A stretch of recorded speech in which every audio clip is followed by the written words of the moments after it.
Ladies and gentlemen, boys and girls, children of all ages, welcome to episode 2 of the phenomenon known to mankind as Saturday afternoon's main event. After a full week of wrestling in which we have a lot in store to talk about today, after last week's reintroduction of a new current season of this show, after 4+ years of doing this, and if somehow by God's divine intervention, some way, you still do not know who in the blue hell I am, I suggest you go back to school or go into your local library, get the best dictionary you can find, preferably Merriam-Webster, and look me up under the word phenomenal. Ladies and gentlemen, it is I, the phenomenal one, and of course, welcome to Same. I'm not alone. Plain and simple. Reason as to why is because I have my co-host, my comrade, my brother from another mother, century, and dimension. You know what? Not even century. Eon. At, ladies and gentlemen, the one and only limousine riding, jet flying, kiss stealing, wheeling dealing, son of a gun, who is not having a hard time holding his alligators down. So guys, give me 2 claps and a peep snatch. Woo! Yes. There we go. Here we go once again. Another great Saturday. It's not quite a wrestling holiday. That's next week and the week after, but the latter half of November, we're going to do a lot of stuff going on. But right now, the way we are, everything works. From Peeps, where we're going. Yeah. I love you. Just know I love you, brother. You wearing a leather jacket in the house? It's not leather. It's not leather. It's denim. I was about to say cowhide. Like, what are we doing today, Peeps? I'm not naturing it today, okay? You're not naturing it today. I thought you was naturing it today. Jeez, man, had me fooled. It's okay. But yes, Peeps, we definitely going to get into a great Saturday. Of course, we can't do that without the great 3 tenets that always do everything right. And of course, you know what they are. It's laughs, good times, and all the wrestling news possible. Now, can I get an amen? love it. Amen. There we go. There you go. Well, can we get some amens for this individual as well? Our other esteemed co-host, the other one with creative control, intellectual property, whatever you call it, you name it, he's got it. But another thing, the way that you understand this individual is simply by this. All you have to do if you're ever in a confluffle, a problem, needs some real good spiritual funny business, or just plain and simple, dark humor. All you got to do is look up your phone, go into the key marker, and just dial 411.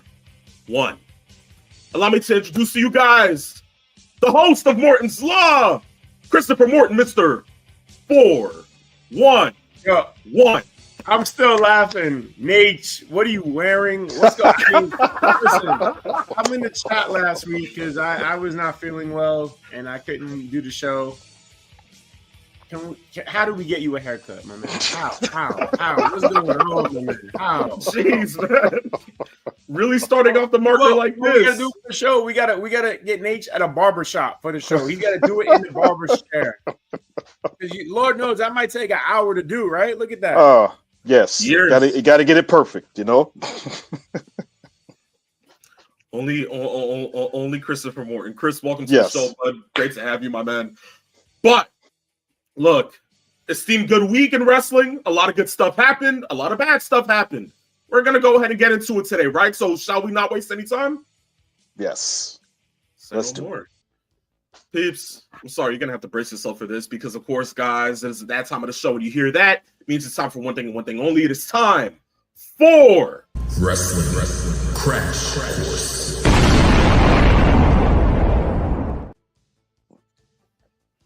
Yeah, Peeps, I don't know. Like, the bricks at your house, you got to fix something, man. I don't know. Yeah. Jeez, yeah. 1,000,000-year-old home, man. Come on, do something about it. Oh, jeez, but guys, it is time for Wrestling Crash Course. Yes. And of course, here to begin the show today, we have amazing news. John Cena is your new Intercontinental Heavyweight Champion of the world. And he defeated who but one of... I'm going to just do this just because I have to do this, guys. I don't care what he says, but my boy, the greatest triple A... Oh, sorry. That's not even his no more. But Triple A Mega Champion Dominic Mysterio. But don't forget the greatest North American champion of all time. There you go. Your uncle. Yes, Uncle Yes. Triple C. I wonder how he felt during this whole Shabbat. But beyond all, It was a travesty. travesty. You know, it's funny. Jadator Productions is already chiming in, and he says, "I bet the uncle was livid at seeing that, cussing and all." You know Yes. what? It's crazy because here we are, and here he is. He felt to chime in. I guess whenever you call his name, he appears. Okay, so hey, Uncle, how you doing? What's up with our uncle today? Your uncle Triple C is pissed off. He is pissed off. There's no reason for that stupid Triple H to put my boy, the greatest mega Triple A, soon to be once again Intercontinental, maybe in a year, 2 years, the greatest heavyweight champion of all time. You've got North American Dominic champion. Mysterio, you shut your mouth, Nick. I don't want to hear what the hell you got to say. Because the bottom line is that your uncle is pissed off. He is pissed off. There's no reason. By the way, Monday Night Raw will be at Madison Square Garden.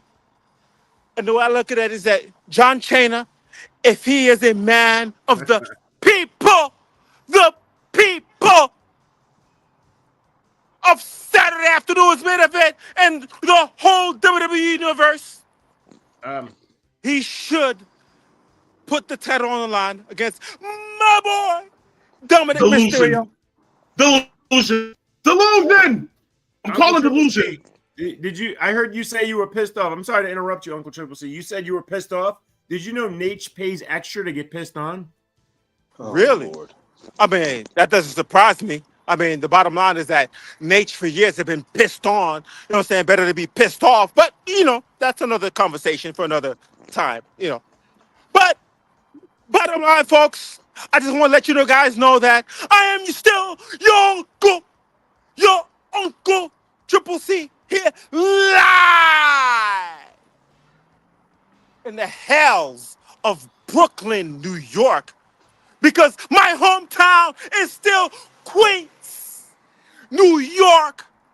It is great to be seeing you guys here, the phenomenal one, the People's Nature Boy. I can't do 2 claps. And my boy, the pristine colleague, Mr. 4-1, Christopher Martin. It is nice to see you guys, but believe you me, as soon as my boy, unfortunately, the greatest former Intercontinental champion of all time, Dominic Mysterio. I know you mentioned a Triple H. How much of a travesty was that? You know, Triple H has no business, absolutely no business interfering. And I'm saying bye to a great friend of mine. Hello, hi. Just, you know, she's just saying bye. You know, bye-bye. Have a good night, guys. Take care. It's great to be here. Listen, the people love your uncle, Triple C. Of course. I just want to let you guys know that my boy, Dominic Mysterio, he is no longer the Intercontinental Heavyweight Champion, the greatest of all time. But it's okay, because the way I look at it is like that deadbeat at Survivor Series, he'll get his. But I will say this, and I've said this before at the beginning when I came on a few months ago, or maybe a month ago, I don't remember, because your uncle has had some liquid courage. But Libations. libations, right? Thank you, Damian Priest. Phenomenal one. Here's the truth. Here's the truth. My boy, Dominic Mysterio, he is ahead. Hey, listen, I may have some liquid courage, but he is ahead of Braun Breaker. Believe you me, because my boy, in a year's time, 2 years' time, it doesn't make a difference. He will become, trust me when I say this, the heavyweight champion, the greatest of all time. Unlike that deadbeat Dominic Mysterio. And by I the way, needed a swig of Ciroc to go ahead and try to take that one in. No diddy, guys. no What in diddy. the heck? Phenomenal. No, Triple C. Diddy. Hold on. You're telling me Dominic Mysterio is ahead of Braun Breaker? He is ahead of Braun Breaker because let's be honest, let's be real. He needs Paul Heyman as a mouthpiece. But my boy, the greatest mega triple A heavyweight champion of all time. And hopefully he becomes once again the IC champion. But it's okay, even if he doesn't. He will definitely, undoubtedly surpass Braun Breaker. Let's be honest. Even the promo that he cut with that deadbeat Dominic, excuse me. Woo! Yeah, those libations are kicking in. Oh yeah. Yeah, okay. The liquid courage is in full effect here on Saturday afternoon's main event. By the way, it is great to see Phenomenal One, the People's Nature Boy. I can't do 2 claps. Mr. 411. Guys, did he Even say though I that know I about said like this already. 5 minutes ago? I don't care because your uncle is feeling good.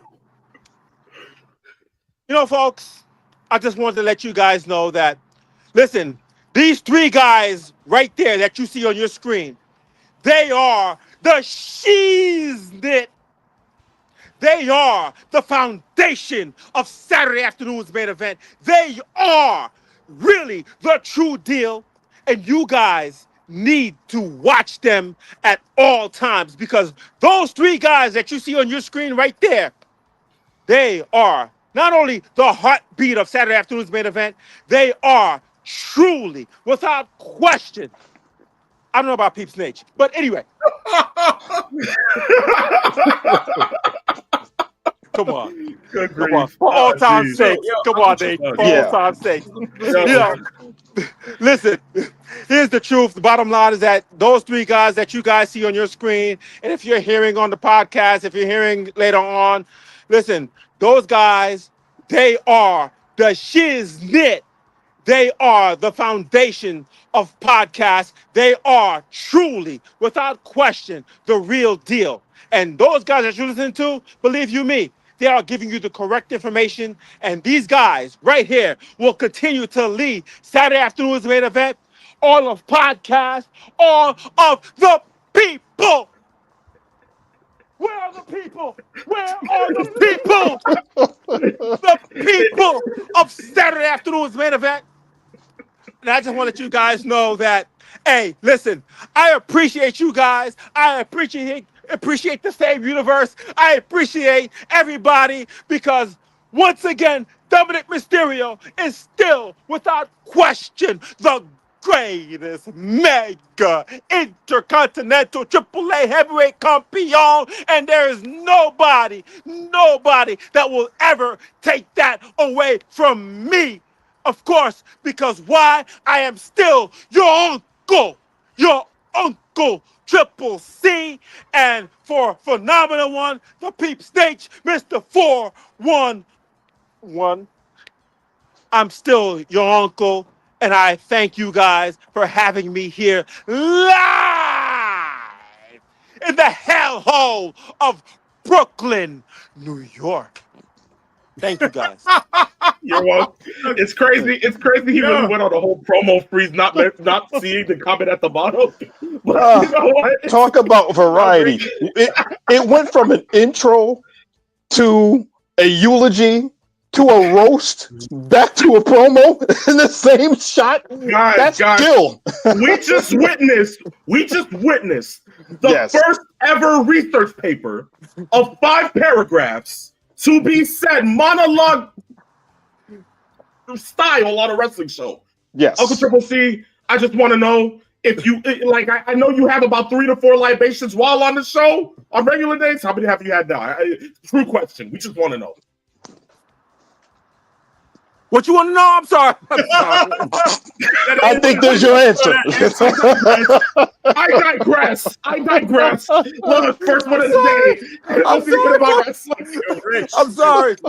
But listen, I just want to come on. It's like, hey, Triple H, screw you, because you, unlike the chairman of the board, Vince McMahon, at least I know the chairman would have at least had allowed Dominic to beat that piece of 48-year-old crap, John Cena, in Boston Garden, TD Garden, whatever the hell you call it, because there's only one real garden, and that's Madison Square Garden. And if Triple H wants to make this correct, you book Triple H and John Cena at Madison Square Garden.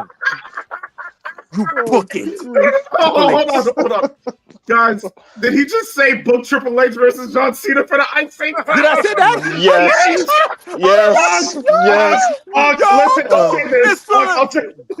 I'll say. Okay, look, we love you. We appreciate you. Look, just go enjoy yourself in Big Sad. Thank you to the same universe. Thank you to all the people. And again, there is no people here, but it's okay, because I thank you to all of you 3 guys. Truth be told, it doesn't matter if I'm feeling good or nice, whatever, but you 3 guys, you guys know what y'all mean to me. And for people that are watching, listening, whatever, listen, the bottom line is this, is that, hey, you guys know what you guys mean to me, and you guys know that you guys are the shiznit of podcast. If no, I don't think so, because your uncle Triple C is always with you, the same universe. Thank you, guys. Appreciate you, Uncle Triple C. God bless. Take care. Yo, Rich, 2 things. 1, we know that wasn't workshopped. that was guys. And guys, 2, that was definitely a PSA for not to drink. Guys, I think that was completely extemporaneous on that one. Definitely. I think I'm done with the bottle for now, guys. Yeah, I'm just thinking of juice for the rest of my life. Oh geez, man. What more is there to say, right? Jeez. You know what? Yeah. You won the title, but I wanted to talk about this before we talk about the match itself, or anything you may want to add, is that Triple H going out and talking to the crowd about Cena. Now I get it, retirement tour, the whole 9, right? Of course. But when you say, and he gave the criteria, right? He listed the criteria of the reasons for him being the proclaimed GOAT, right? Yes. So let's talk about that for a moment. When he says the GOAT, and I thought Flair was his boy, right? Flair's supposed to be his boy. There's no Vince McMahon demanding he call John Cena the GOAT. That's Triple H calling John Cena the GOAT. How do you guys feel about that? Yeah. For me, 1, I feel like it was growth from Triple H, although in the same sense, you got to remember they were in Boston. He wasn't going to give that at the Garden. Neither would he give that at the Garden. He's not going to give it at his last match. But most definitely, he's going to do it in his hometown crowd, because why? It's the hometown crowd. So I feel like if anything, they needed something to light them up, even if it was a promo package, even if it was just a quick, video before Cena went out there, they could have done that. But I think Triple H knew that if they heard it from somebody who was Cena's rival, someone who was at the time also battling to be that number 1 spot, because of course ruthless aggression early era is something that is talked about. That's where every single guy's trying to actually climb to get that one spot, and Triple H and John Cena were at the head of that list. And it was now hearing about that, now seeing that, if they're hearing it from Triple H, the magnitude and the grandeur of that, I feel like is multiplied by 100. So, if anything, he probably did it just for the crowd. Because I don't believe it. I don't buy it one bit. Me, Triple H, Bret Hart has claimed that this man is okay. On the contrary, Bret Hart is Bret Hart. But we've heard from a lot of people that Triple H is one of those people that is stern on how he feels about certain things. And if one of those things is Ric Flair is the GOAT, Ric Flair's a guy that's been talked about how much by Triple H. Not only that, Yes. Evolution, is that not clear and concise to you enough? For me, I feel as if Triple H was just BSing here. But at the same time, Okay, so he's saying pandering to the crowd, just making everybody happy. Okay, that's fair. Indeed. That's what I feel was the case. But, we're going to get to something that I want to ask you guys, right now in a few, because we're moving from this. Congratulations to Cena, Grand Slam champion, whole shtick, great, perfect. But I feel like he's going to lose it at Saturday night's main event. Now, speaking about that Saturday night's main event stuff, speaking about the last time is now tournament, we have somebody who went to the tournament last night. Somebody who made his return to WWE after being gone for nearly 5 years. Zack Ryder. Known to all the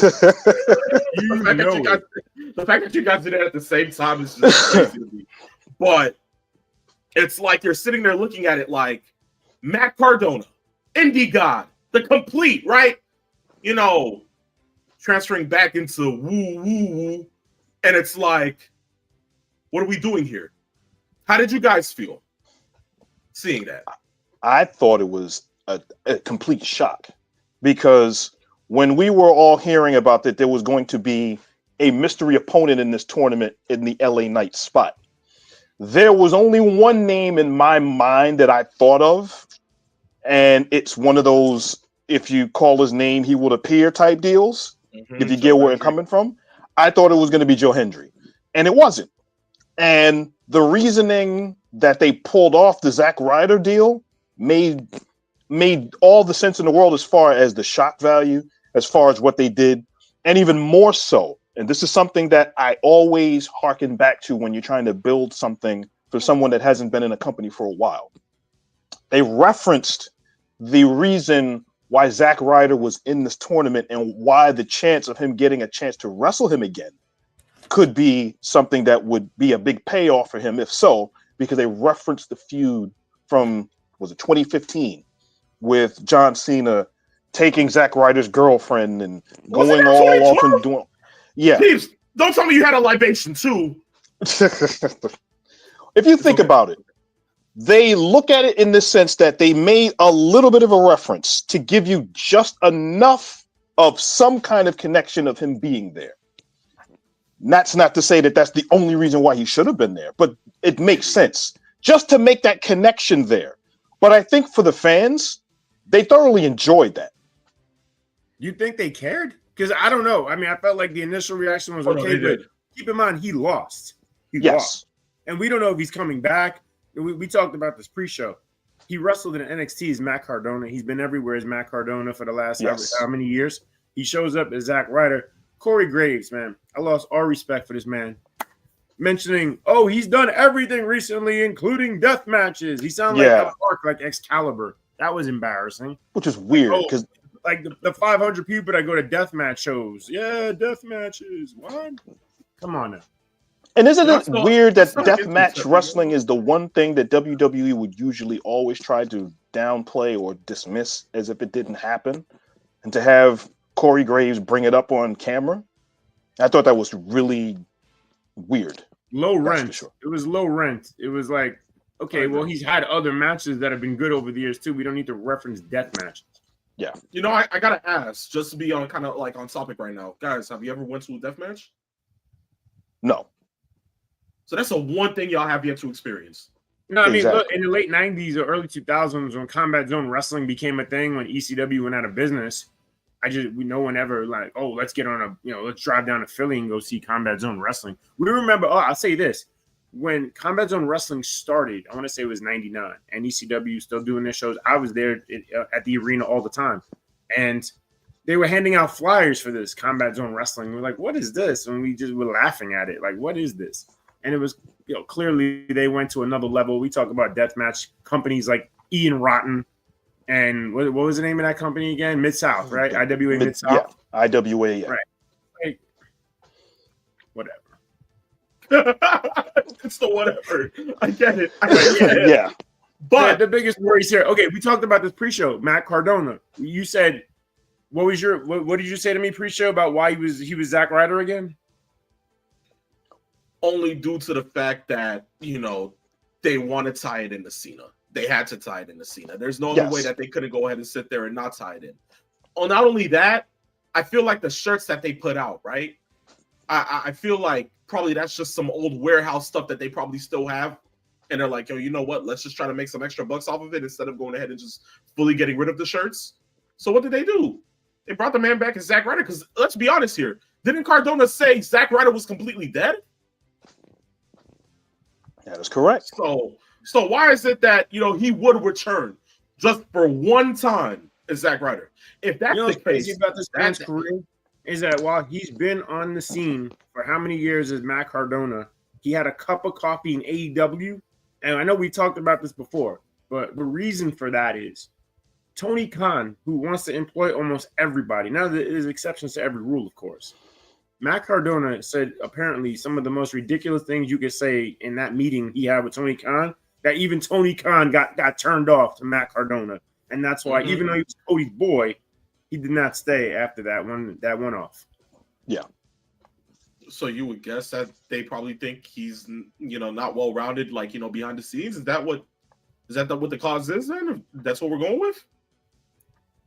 Probably on some level. I think that maybe he rubs people off the wrong way. Rubs people off. Whoa, hey now, what is he? What? I don't think off was he just rubs people the wrong way. Would have been off is just wow. Here's the other thing. No reference on camera that he's married to Chelsea Green, and I think that was done on purpose. They don't want to make him get him any more over with this current WWE universe as possible, giving him the rub from her fame that she's been building over the last 6 months. Yeah, I was a Chelsea Green fan until I saw her backstage without the makeup on. Oh my God. Listen, boy. I'll tell you this firsthand. I know someone, my ex-girlfriend's sister, has done makeup for WWE. And she went there to Connecticut and did a show. And she said all those women are ugly without makeup on. And Chelsea Green showed her hand backstage. Well, damn. Insider news from Mr. 411, ladies and gentlemen. Look at us. Well, Jesus. But look, still, in the case, just to be back on topic, this tournament, I don't see LA Knight winning it. I don't see Rusev winning it. No Sheamus.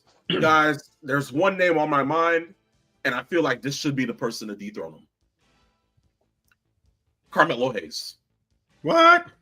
Yo, he's deader than yesterday. Come on. Carmelo Hayes. Stop. We talk about all of this being that, okay, Cena says, Saturday night's main event is going to be a place where NXT can go ahead and showcase more talent.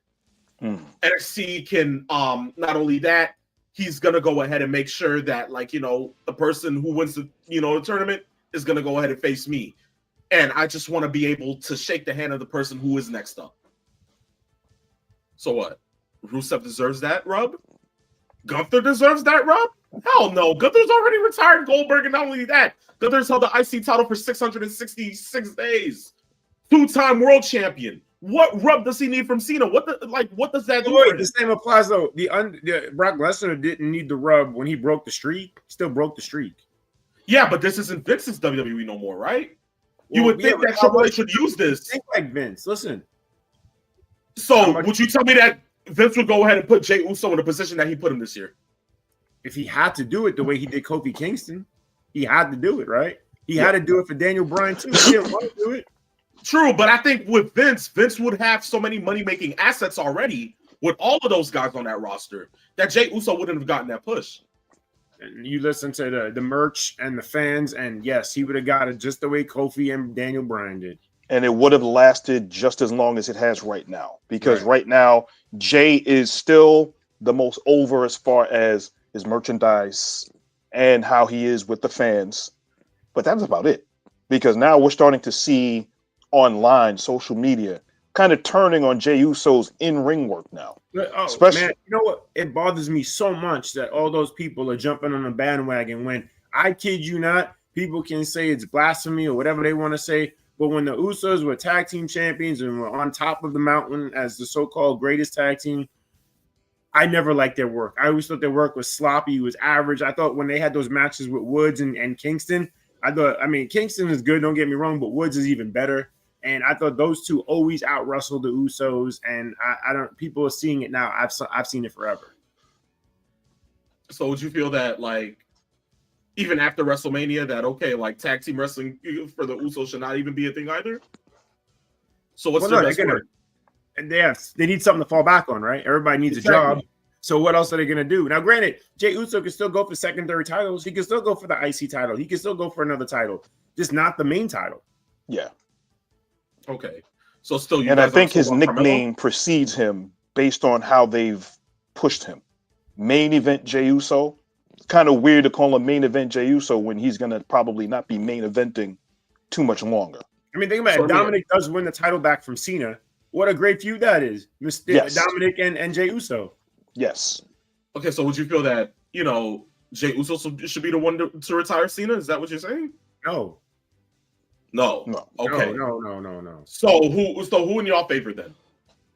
I mean, we've been hearing though, right? Am I wrong here? Hasn't the so-called sheets and the experts been saying it's going to be Gunther? And that's the only name that I've really been thinking about, really. But genuinely, what does it do for Gunther? Because if Cena's coming out the other night and he says what he says, isn't that just kind of like, well, damn, like? I don't think it's the myopic vision of just putting someone over or who's going to get the rub for being in Cena's final match. But isn't Gunther technically a heel still? So he could say he's retiring all these greats. Yes. For being the heel. And that's the reason why it would work. And imagine having that the same way that Brock got that rub with the Taker the Taker win at WrestleMania. Right. How he is some decade later, he's looked at in a different reverence in the booking of him and in some fans' eyes, as opposed to what we see now. If we're looking at what Walter would be getting if he was to be the one to retire John Cena. He's already a made man, so to speak. Imagine what it would give him on top of that, knowing that he has that privilege. Now, I personally think it should be Breaker. Breaker would be a bigger deal for him. Breaker was going to be it for me. Genuinely, when you think about it, Breaker should have gotten that. Honestly, I should have sworn, like, before we even had thoughts about Cena just taking number 17, before that, wasn't it? Probably feud with Braun Breaker at WrestleMania for the IC title, just so he could become a Grand Slam champion. Because tying Flair would still be a great thing, honestly. But then when you sit there and look at how they booked it, okay, 17 was a greater choice. Who's going to lose it? Beating Dominic was going to be what's next. But for me, I feel like him versus Breaker at Mania should have been the move. They didn't do that. Instead, they're not doing that. And I feel like Breaker would have deserved a match with John Cena, whether or not he won or lost. Going back to Monday night, which I remembered what my thought was going to be earlier. Before they announced during the broadcast that Cena had never won that title, did you guys already know that? Because it slipped my mind. Yes. Okay. Yes. Because that was something that I've been talking about for years. Even while he was facing Kevin Owens, I was like, Kevin Owens, NXT and an IC champion, this would be the best time for Cena to go ahead and capture the IC title, and now he can be a Grand Slam champion. So this is going back all the way to 2017-ish. And you would have thought that this would have happened already, but it didn't. So, like, for me, like, I've always been, like, kind of like the one to sit there and be like, okay, is he going to be Grand Slam champion? Is he going to be Grand Slam champion? And, lo and behold, on Monday, once I heard Dominic Mysterio coming out, I was like, Mysterio Cena in his hometown? Oh, Cena's becoming Grand Slam champ right here. I was like, that's it. And they pulled the trigger. Especially that comment that he made here in Boston, I'm invincible. Mm-hmm. That was literally the tell that you needed. I love when Wade Barrett said he was invisible. I was like, yeah, well, he is invisible and invincible. By the way, Joe Tessitore, I love his work. Don't get me wrong, but he had such a faux pas last night in terms of the history of sports in Boston. Did you hear what he said about the TD Garden? All the greats that have played in this building, Larry Bird, Bobby Orr. And I went, Wrong building. that's not the building, Joe. Yeah, about 20 years or so too late. Right. Yeah, you just said, like, if your ass just said Paul Pierce and Kevin Garnett, maybe people would have looked at you differently. Bobby Crosby, let me stop. You know, if he would have said the greats that played in this city, right, then we could have said, okay, that makes sense. That TD Garden, different story. That's a bad look for a guy that works at ESPN. That's all. But whatever. He's still good at what he does. Yes. It's okay. He can stick to college football. It's all right. We'll do it like that then. But from there, we move from this to West Side Gun and WWE's problem. I don't know if you guys have been keeping up track with this. Yes. But West Side Gun, prominent rapper and wrestling fan. Guys, again, if you're not really into West Side Gun, I suggest you don't listen to him. It's really real East Coast cocaine type of music. That's what I'll say. This man literally talked about how he was telling his daughter that was a pot whipper, and then that he slammed a brick on a table like he was Josh Bishop. But the fact of the matter is, sorry, he's actually from Buffalo. He's from Buffalo, New York. Buffalo. Oh, okay. Oh, wait, so he's part of the mafia. He's part of the mafia. Exactly. only you, Chris. But pretty much, of course, if you've probably been a wrestling fan, you've seen him at wrestling shows, you hear him bring in, you know, like different types of wrestling references into his hip-hop music. And on top of that, he invites other hip-hoppers and hip-hop rappers out to go ahead and do what? Go to wrestling shows. Because why? He wants to bridge the gap between wrestling and rap music, which he's done a tremendous job doing for the last couple of years. The fact of the matter is this. He just released the album called Heels Have Eyes 3. And the cover of that pristine album, which I have listened to, guys, go listen to Our Truth. I'll tell you that. That's one of the names of the songs. But beyond all that, the cover art was a picture and a portrait of Ted DiBiase and Virgil. Because with the $1 million belt. Uh-huh. So he goes ahead and he puts it out, tags Ted DiBiase in it. Ted DiBiase goes ahead and reposts it. And, you know, it's garnering attention. From what we've been hearing, WWE sent a cease and desist to this man and said that they can probably like sue him for his whole music library and his whole catalog because of the fact that there are WWE references in his songs and because of the cover art to his most recent album. He then went ahead and retreated by changing the album cover to a bloodied picture of his fourth row star, Josh Bishop. And once more, the man doesn't even go ahead and flinch. He doesn't get mad at it. He's cool with it. He drops $5,000 on front row seats to Monday Night Raw in Buffalo. And exactly at 8:03, 3 minutes into the show beginning, WWE sent security to kick him out. For no reason. No reason whatsoever. He later then goes on social media because people were posting about it, people were talking about it, yet he hadn't said his piece. And now he's went ahead and made known that, look, I'm through with going ahead and, you know, constantly trying to show love to WWE, yet they don't show love to me. I literally spent thousands on front row seats to get 2 chains at SummerSlam 2021. And not once did y'all even acknowledge us. Not once did you even try to show love or nothing. I spent $50K on suites. I've dropped thousands on tickets for WrestleMania without no problem, no hassle, because I'm just a fan of this. And I've been a fan of this ever since my aunt used to have me watching 80s WWF back in Buffalo. But now this is how y'all gonna do me? All right, cool. I ain't gonna mess with y'all no more. And he's done. Yep. So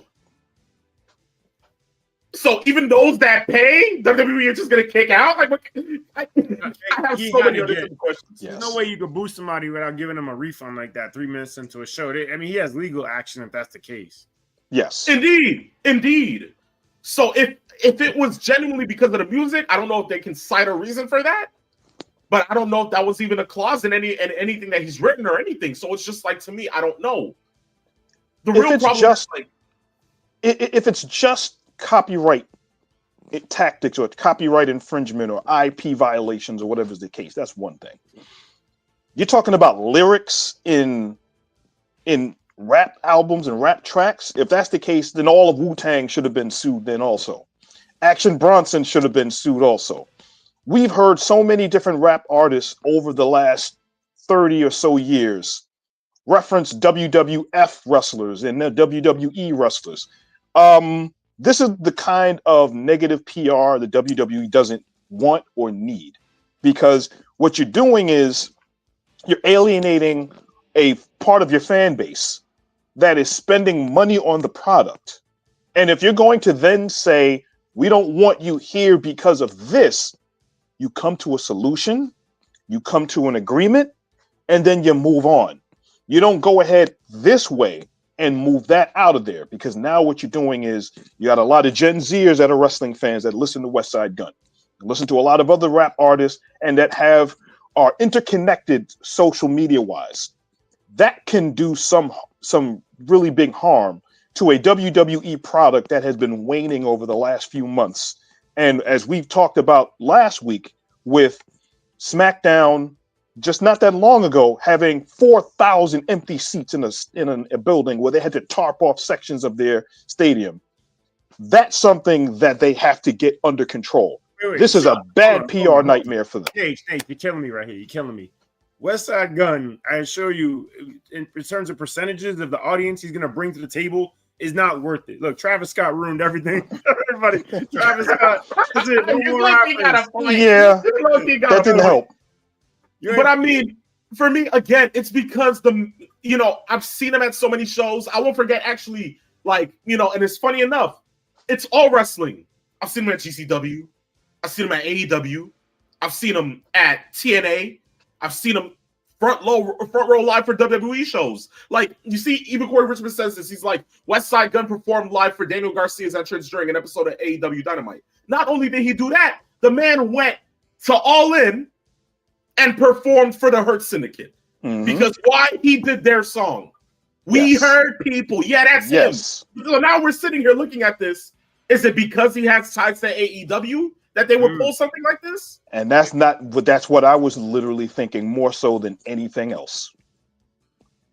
Yo, this is the petty BS, yo. I'm really calling petty BS on TKO and WWE. Like, I'm tired of this. I'm really genuinely tired of this. Like, what? All we can do is hope people start doing more of what we're seeing now, as Nate, you just referred to, in terms of not buying the tickets, not watching the show.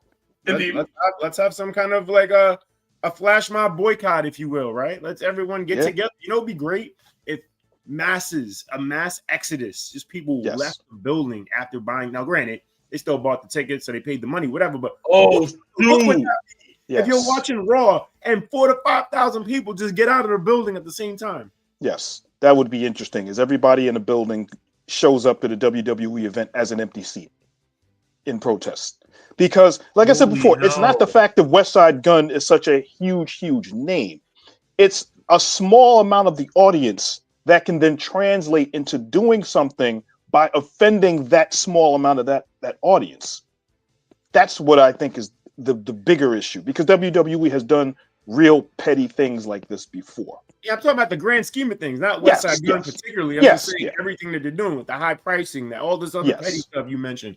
The Rich Holland situation, right? I mean, come on. Oh, yeah. It's craziness. You know what? I'm genuinely just sitting here like, yo, let's start a revolution and actually get people to go ahead and pay for their ticket and just exit the building 5 minutes into the show. Like, I'm really... Make it happen. You know what? We're doing this. Hashtag empty seat. Let me stop, because that would take a lot of bribery and getting people to actually waste money on a WWE show, even though that they don't even want to waste money on wrestling now. And who says that they would want to waste money in this economy? Right. Just saying. Yeah. But, hey, in all points, in all favors, we'll see what happens. But beyond all that, right? We'll go ahead and we'll move next to the last piece of news on Wrestling Crash Course. It's crazy. We spent 49 minutes. Damn, jeez, guys. Yes. Uncle Triple C. Don't forget about Uncle Triple C. Oh, yeah, Uncle Triple C. Of course. Yeah. Look, a perfect addition of entertainment today. But Mike Santana loses the TNA title to Frankie Kazarian this week at TNA Turning Point. Yes. What a shock. He then no-showed the next meet and greet, and he didn't show up to the next TNA taping. Wait, did he have a show last night? Exactly. He no-showed it. Okay. Yeah. I don't know if that's kayfabe. Building into the character of the fact that, what they're trying to build here, who knows? But exactly, it's interesting. After 23 years of Kazarian being in the company, he's finally a world champion. After cashing in that the little trophy that he won from that tournament, which is basically like a Money in the Bank. Don't even get me started with that botched war. What was it? Roll up? Yes, yeah. And it happened after Nick Nemeth's the interference from the NXT people coming in and causing a fracas in the middle of the ring, and then of course the chair on Mike Santana's arm, which kind of hurt him going into that match, and then Kazarian cashing it in. So now, if you think about it, this is something that I actually looked into. That means that with Kazarian winning the TNA World Title, that means everybody that was originally part of the Fortune franchise, remember the faction Fortune in TNA, have been champion. Kazarian, Bobby Roode, James Storm, sorry about your damn luck, and AJ Styles. All of those guys from Fortune can now say that they were TNA World Champion. Insane. About damn time. But it's not the greatest accomplishment. Well, true, but considering what he gave to that company for well over 2 decades, yeah, I think that's a big enough accomplishment for at least for him. I'm sure it's an emotional moment. I'll say that. Yes. It's an emotional moment, and he did have his pit stop in AEW. Don't forget about that. So he wasn't there all the time. He's the one guy that left. Think about this. All the other guys that stayed, he's the one guy that got the hell out of there in terms of not going to WWE. He went back to TNA. Yeah. And it worked because look at him now. And it's interesting because now let's see what they do with Mike Santana, because that title run was rather short. Let's see what the storyline is going forward with that. But Indeed. Disappointing for Mike Santana. With that being said, that marks the end of Wrestling Crash Course, guys. We appreciate you for listening to that. You want to get in on more of our social media news and updates on news and other things? Look, follow us on Instagram at Saturday Afternoons _main event. Follow us on Twitter at Saturday Main. And follow us on TikTok at Saturday Afternoons ME. With that being said, peeps, before we go ahead and go to break, give us the ratings, because I feel like this is going to tie into our next topic. Yes, it is. The ratings for this week is going to probably stun some people, because for the first time since July the 6th, AEW Dynamite actually beat NXT in the ratings. You had to go all the way back to July. AEW won after they did 497,000 last week. This week, 600,000 with a 0.15 in the demo, whereas NXT did 554,000 with a 0.07 in the demo, which is, if you're looking at the way that the ratings have been composed over the last 7 weeks with this new format with the Nielsen ratings, it's rather crazy. Now, I actually looked into this through WrestleNomics and tried to see how they compose a lot of the ratings charts, etc. And this is interesting.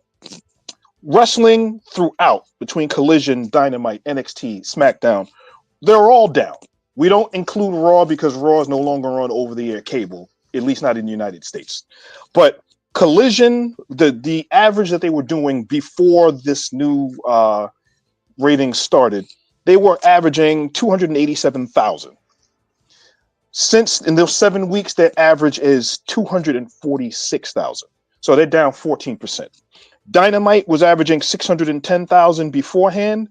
In the 7 weeks, they've averaged 498,000, which is 18% down. NXT, 678,000. They're down In the 7 weeks, 583,000, which is another 14% dip. SmackDown got the biggest. They were averaging about 637,000 there, or I should say 1.37 million. They dropped to 1.049 million, which is a 20% drop. So overall, the ratings for all wrestling, for the Nielsen ratings, because of this new format, have all dropped in terrestrial, over-the-air cable television. Just the way it's, I guess those ratings just don't mean as much anymore. So we're starting to see a lot of these shows suffer big time over the course of the last 7 weeks. Okay. Yeah, so why even talk about it anymore? Well, look, with that being said, no, you're not wrong. Why do talk about it? But it's just like at the same time, I think they deserve that one.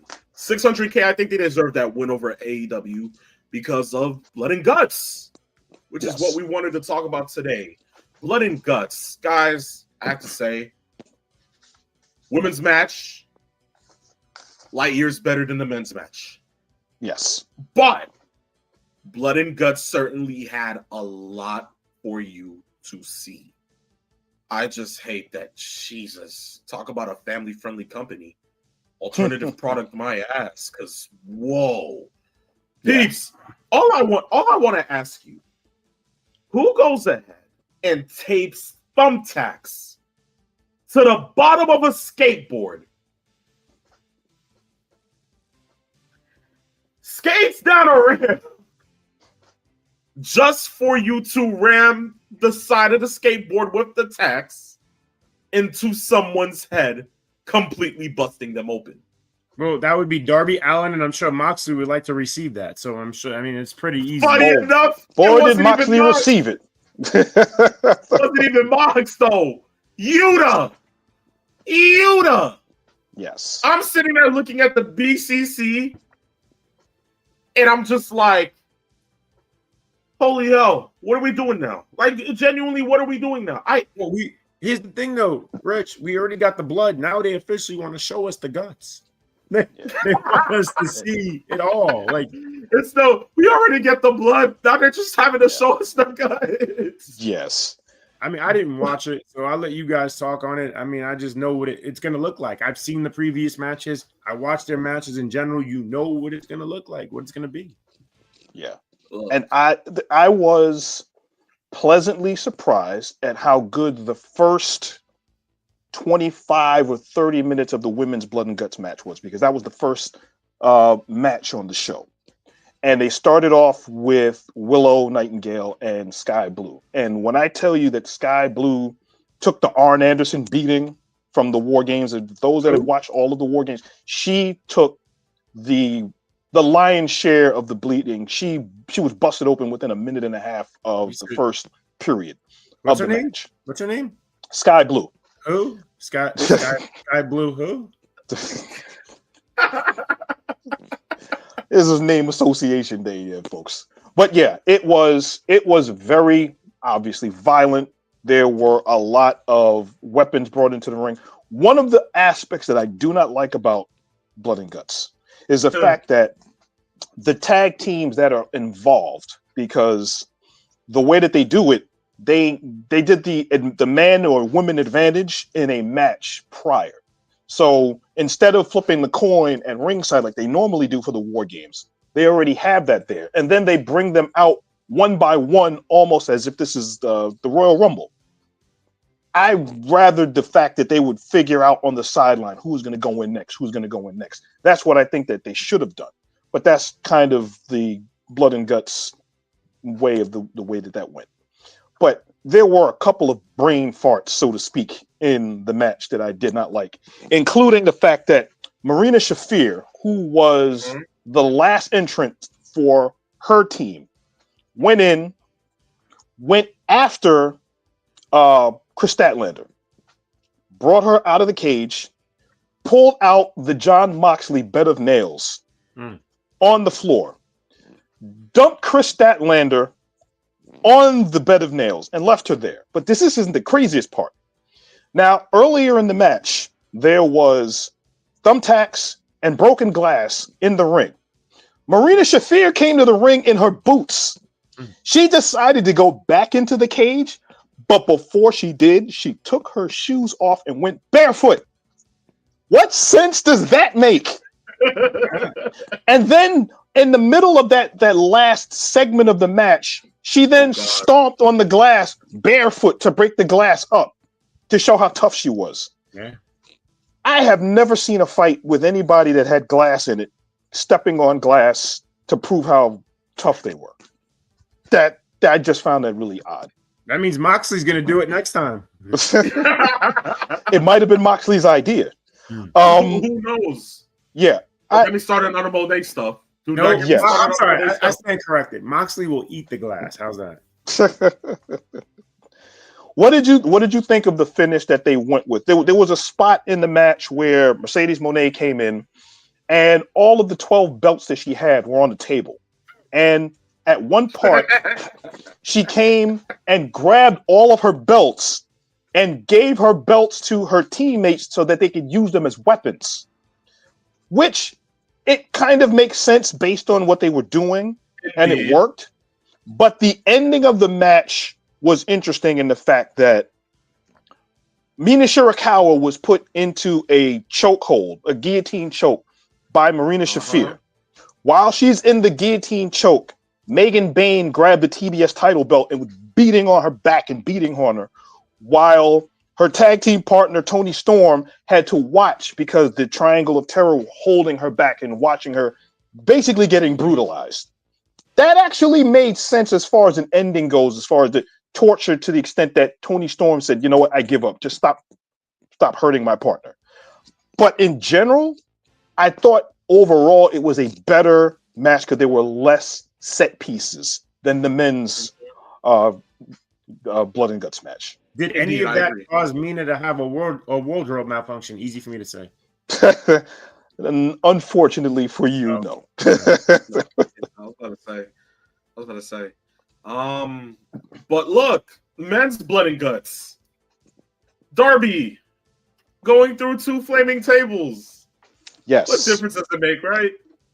You remember what was it, what's his face? You can't kill David Arquette. Guess what? You yes. Can't kill Darby Allin. Oh yes. You can't with kill David Darby Arquette and yes, and Nick Gage. Oh boy, yeah. Oh jeez, good times. But you can't kill Darby Allin. I mean, holy hell. The beating that he took on Wednesday, that was yes. Man, wait. The man survived getting hit by a bus in New York City. Come on now, that's all you gotta know. Yes. There you go. Wait, he did? I mean, yeah, he was in Manhattan, what was it, back in the summer? No, before he started to go on his trip to train for the climb of Mount Everest. Right. And while he was in Manhattan, he got hit by an MTA bus. Yeah. You know yeah. It's MTA Transit. What the heck? Not even really the bus. Yeah. Yes, and there were memes about the MTA buses all elite. So yeah. yeah. I can't believe it. Wait for MTA Transit. They killed Darby Allin. Yeah, nothing can kill this man. And yeah, on the street with chanting, "He's hardcore." He's hardcore.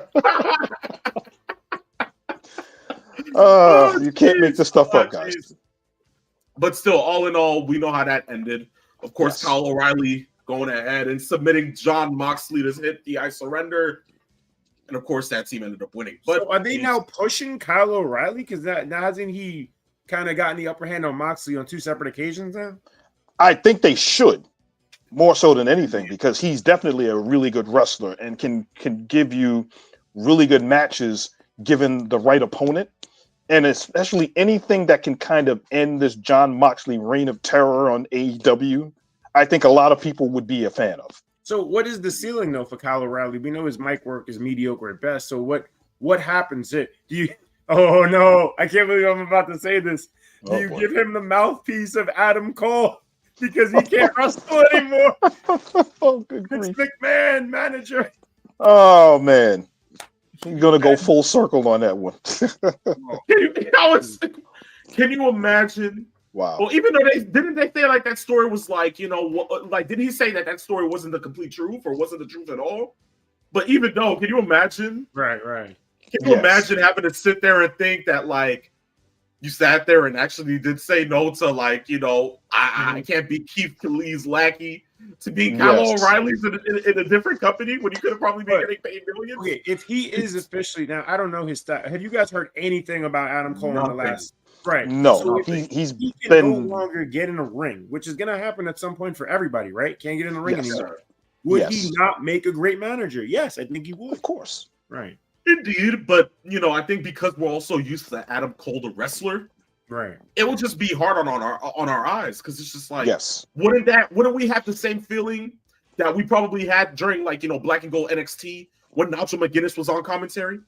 Yes. Like you probably sat there like, oh my gosh, Ring of Honor days. Nigel McGuinness was him. He was supposed to be next up. And then what happens? Injuries, and you're like, what could have been? Like everything in life, people adjust, people adapt, people get used to things. So before you know it, people would forget about Adam Cole the wrestler and they'd be like, wow, this might be one of the greatest managers of all time. Don't forget, a great deal of managers in the history of this business were also good wrestlers. Like Bobby Heenan. Exactly. Prime example. Yes. You're right. You know what? We'll see to that then. Hopefully it does happen then. But from there, marks the end of the ratings, and that marks the end to a 1-hour edition of the first half of Saturday afternoon's main event. You gotta love it, people. And guess what?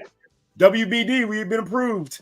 Exactly. We have been approved, ladies and gentlemen. But before we get into the second half, we're going to go ahead and take a quick break. Could have probably been a minute at least. But hey, you know what? We'll take a good 30-second break just to go ahead and sit there and revitalize ourselves. And we're going to come back with our questions. And then the last topic for today's show, War Games is heating up. Stay tuned. Do not go anywhere. The second half of Same is coming up next.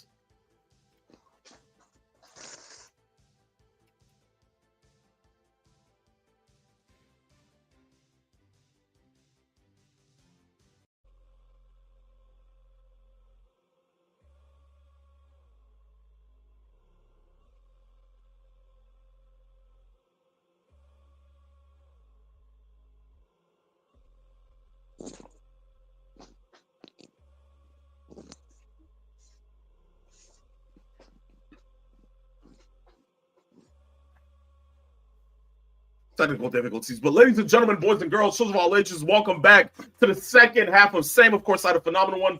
Alongside of me is my co-host, the one and only Pete Snake. Down below us is, of course, the one and only Mr. 411.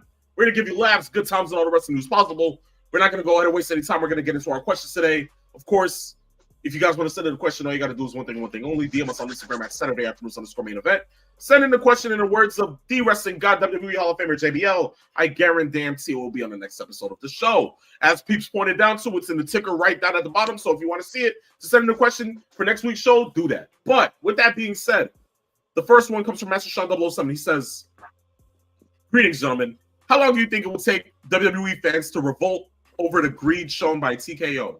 We already just talked about it. We answered this question already. Hopefully it happens within the next 2 weeks. Yes. There you go. Doesn't make it happen. Please just make it happen. Exactly. But Hot Rod 316, right? Next one. He says the Hart Foundation versus the Bloodline in a War Games Survivor Series match. Who you got? Plus, which concept match do you like more? War Games or Blood and Guts? By the way, I'm 3 cups of Grey Goose down. That would explain the structure of this question. Is it Libation Day? Did I forget something? Is it Whiskey Month? Like, what are we doing here, guys? Like, I digress. Cinco de Mayo stuff. You know what? It's 3 o'clock somewhere. I'm giving up at this point, man. There you go. Jeez, man. Okay. What? The Hart Foundation versus the Bloodline. I think you have to line up everybody. Yeah. To genuinely, to sit this down, you have to. Are we going Owen, Brett, which version of Bulldog? Owen, Brett, Bulldog.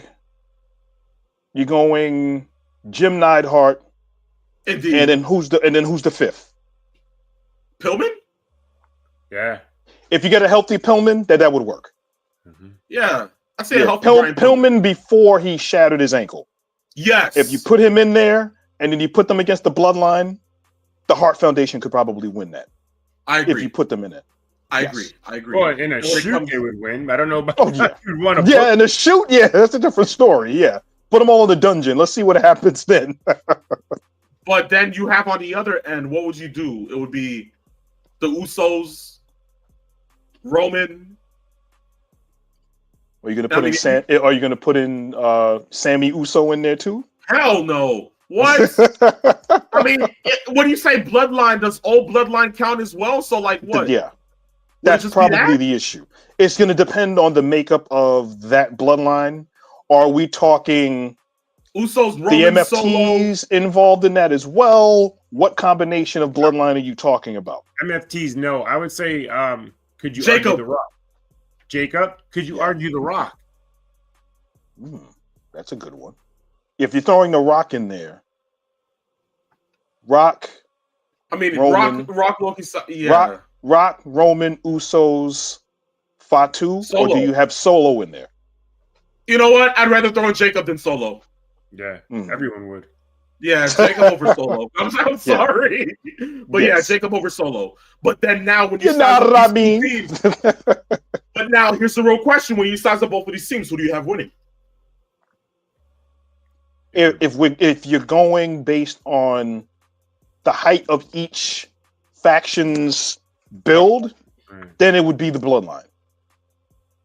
It would depend on where would we set their build in which era. If this was in the 97, 98 era, and you were able to bring the current bloodline back then the Hearts would win. If you're bringing the Hearts into the current day format, then the bloodline would win. Wait, but who's the heel? That's another good one. You know something? Jeez. I think the bloodline would probably end up being the faces in this, based on the fact that how the Hart Foundation, even when they were formed, were all heels. The bloodline were heels as well, but I think the fans would probably cheer the bloodline more so. But again, to your point though, which version of the fans too, right? Which fan base? Yeah, because if they both were heels, who do we cheer more? You know, I mean that would make sense. Yeah. Because then you always have to factor in that 90s fans. I mean, aside from some of the American-based places, would really boo the the Hart Foundation. There was some that would just cheer them like crazy. Same thing on the end of the bloodline. So you have to go ahead and factor that in. But genuinely, for me, if I'm sitting there looking at it, if it's all in all generalized. Give me the bloodline. And I guess it's safe to say the War Games versus Blood and Guts concept. I think we're all on the same page of War Games being the better War of the Games. two. War Games. Yeah. Everything happens in the cage. Yes. As a custom to everything sometimes happening outside the cage within Blood and Guts. Nobody's bringing weapons in. Nobody's cutting open the door to grab somebody to bring something. No. Everything that happens is encompassed inside that 2-ring cage. You close the doors. You get 2 people in. You have the decision of who's going to go in, and that's it. And if you exit the cage, that would you lose and you surrender. Falling off the cage onto a protective. Yes. Jericho. Yeah. Remember Jericho? Yes. No Hell in a Cell incorporations. Just if it's a feud between 2 teams, you let them get in the ring and let them finish it in the ring. Although I do indeed agree that that if it was really War Games, I would genuinely enjoy War Games even more if the top of the cage was closed. Although they have given us some good moments. Yes. Okay, so old school War Games is definitely better than any version. Yes. Because the top of the cage, yes. The top of the cage has everything. It has to be closed in. Yes. So, genuinely, that would be it for me. Yes. And to your last comment, cool. Congratulations. I hope you're not on a 5th by now. But with that being said, real quick, to the next one. Sorry, not to hijack again, but I just thought of something. I had heard some news during the week, or at least clickbait, if you will, that Jericho took some shots at WWE. Did you guys hear about this? That potentially he could be going back? Yes, I did hear about something along the lines of I believe, he was doing it by giving props to TNA about how TNA and their audience. I guess he was talking about Bound for Glory and how the fans were really up for the show and how they sounded, and he said it sounded like a huge production. It looked like it was a major league. I think the comment that Jericho made is it sounded like, from the way the fans were, that TNA was the second biggest company in the world. Wow, Tony. That's basically what he was saying. Tony, that did not sit well with Tony. Now I'm pretty sure it didn't. He's been home since April, right? Is that the case? Because yeah, and it's crazy. And even for his cruise or whatever he's done, I don't believe he had any AEW stars on his cruise, which he usually would normally have when they book. Yeah, he doesn't. I literally checked. It's just a whole bunch of different, talent. Yes. Oh, by the way, to bring this up briefly, what are you guys' opinion of January 2nd, SmackDown going back to 3 hours? Ugh, gross. Yeah. Yeah, no one wants to see that. F my life. We thought it was a slog when they went to 3 hours before. So now this is going to seemingly be a more permanent deal now. So 3 hours. 3 hours. It's hard. Sometimes it's hard to watch the 2 hour show. It's funny. We talked about how bad 3 hours was. Now you're trying to watch a 2 hour show. You guys remember, and of course you do. I'm just saying, do you remember how great NXT was when it was an hour back on the days like 10 years ago? Yes. What a show for 1 hour, right? Yes. And don't make me cry, man. Don't make me cry. Yeah. Because when they were on Peacock and the WWE network, and then they started to let's see what they do with NXT and let's put them on network TV. And they still had that, it had a grungy underground feel, like an independent promotion that was ready to go prime time. It had that feel to it. And when they add so much extra production value and extra time and more time to add to it, it could dilute a lot of the product. And that's what they're finding right now. I miss the days of the 30-second Baron Corbin squash match. Yes. Good grief. Yeah. Only here on Sane. Only here on Sane. But last one comes from Long Island Isaiah. He says, WWE going to Saudi while the country is out here slaughtering Sudan. Can it get any worse? Damn. Yes. It can always be worse. It can always be worse. Yeah. Heard about this earlier this week. So what we're hearing is that Saudi Arabia is actually holding a whole massacre right now in Sudan. And, of course, we know this because now Saudi is the location of WrestleMania in 2 years. Right. And also the Royal Rumble in January. Yo, I have a great idea, fellas. Put a cage around it and just put it on Dynamite. Oh, good grief. Oh, I'm digressing on that one. Oh, man.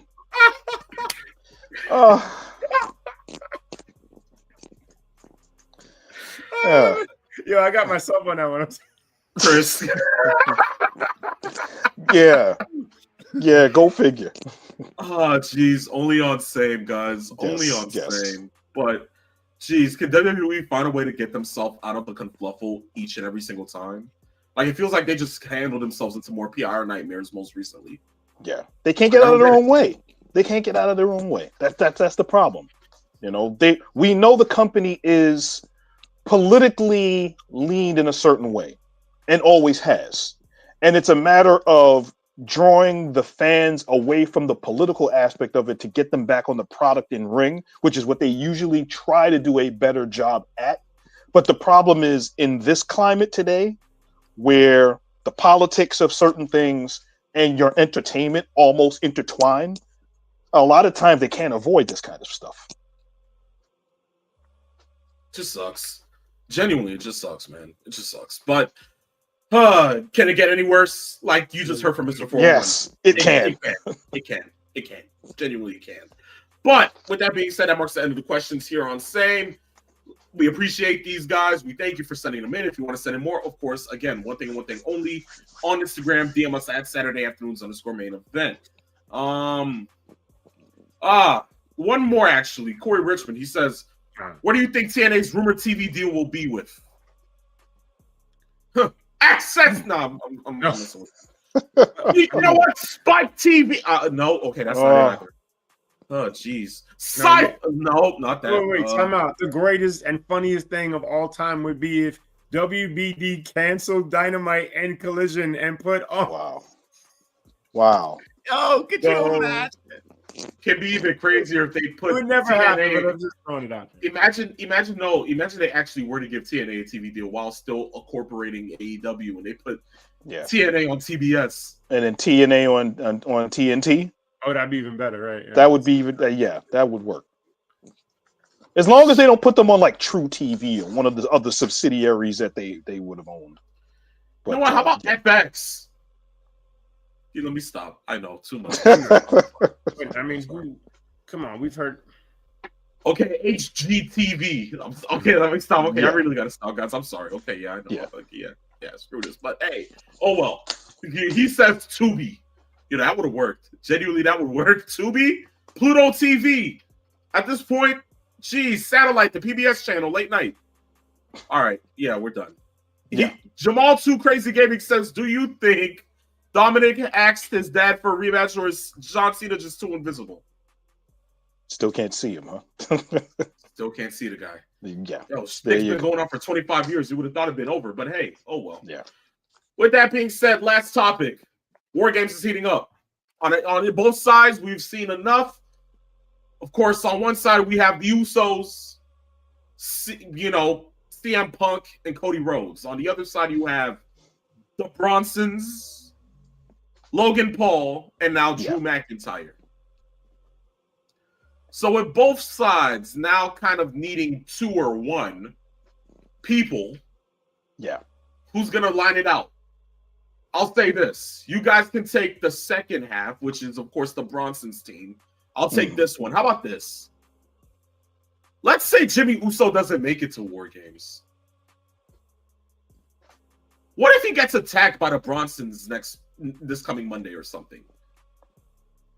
Now you exit it out, and they still need 2 more people to help sustain this, right? Well then, peeps.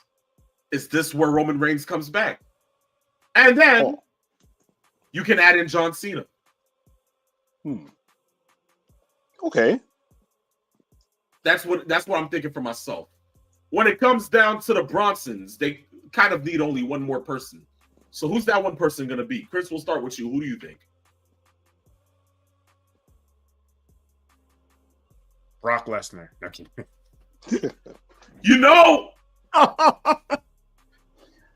Yeah, probably not that far off from that being the case. You're not wrong. Genuinely, you're not wrong. I feel the connections are there. If you're looking at it from the fact that we know how close that Brock is to the Oracle, and we know that idea behind, well, we're going to need a bruiser, somebody else is going to come in, that definitely works. So yeah, if they're looking for that 5th person, I can see that happening. I can see that too, because let's say they do incorporate Roman Reigns into it, right?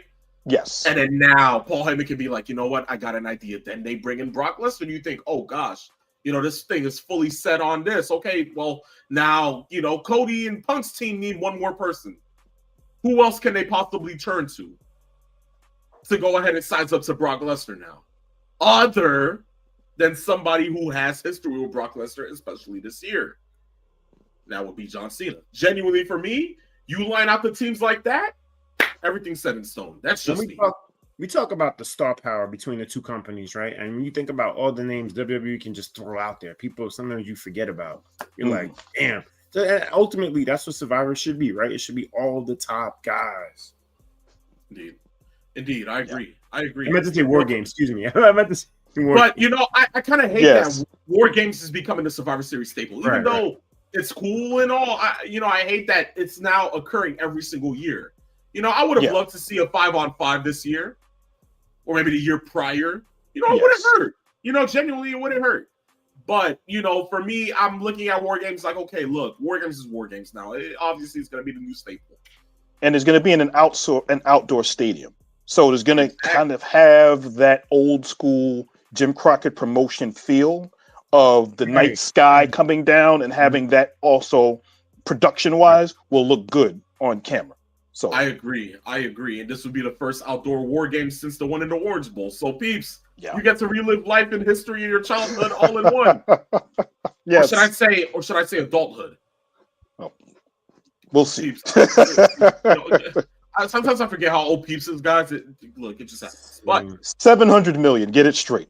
He looks every day. He comes up with a number. Jeez, man.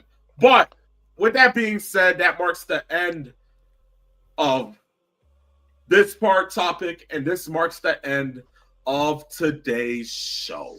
Oh, by the way, I'll be watching the women's war game with extra baby oil. Oh boy.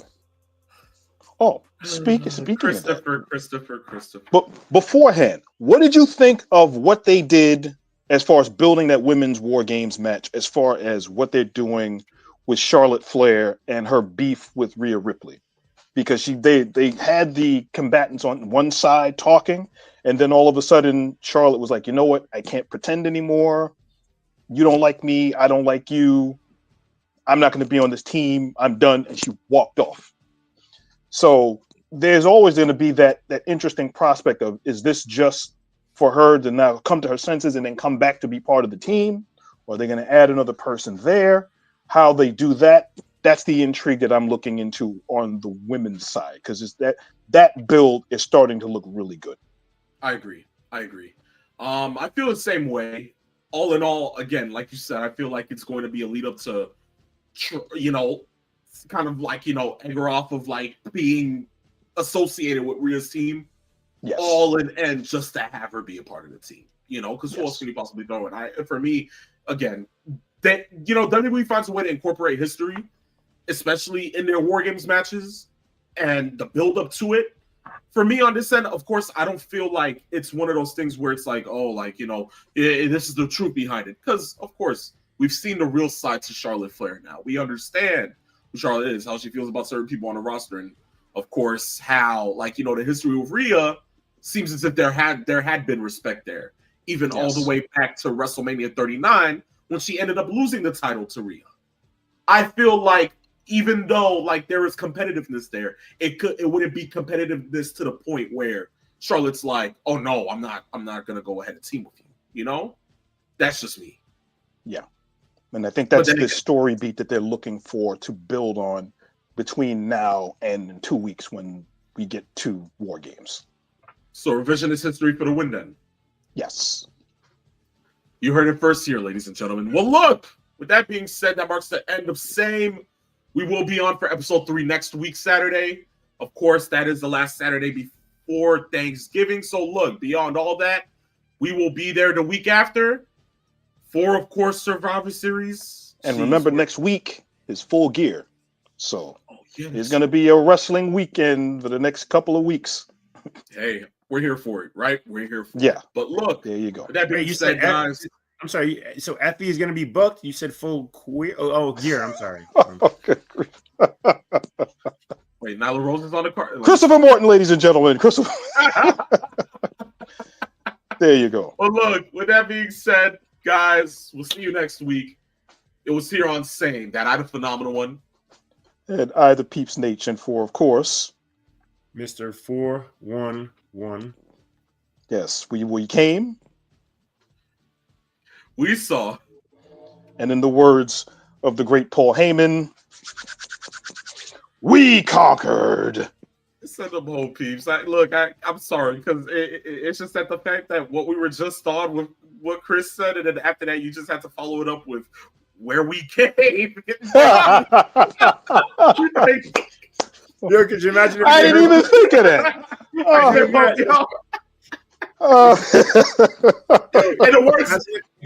the words of one Vince McMahon, go home, Padre. There you go. See you next week for episode 3. It's the phenomenal one. It's the Peeps Nation. It's Mr. 401. This was Same. Peace. I love you guys.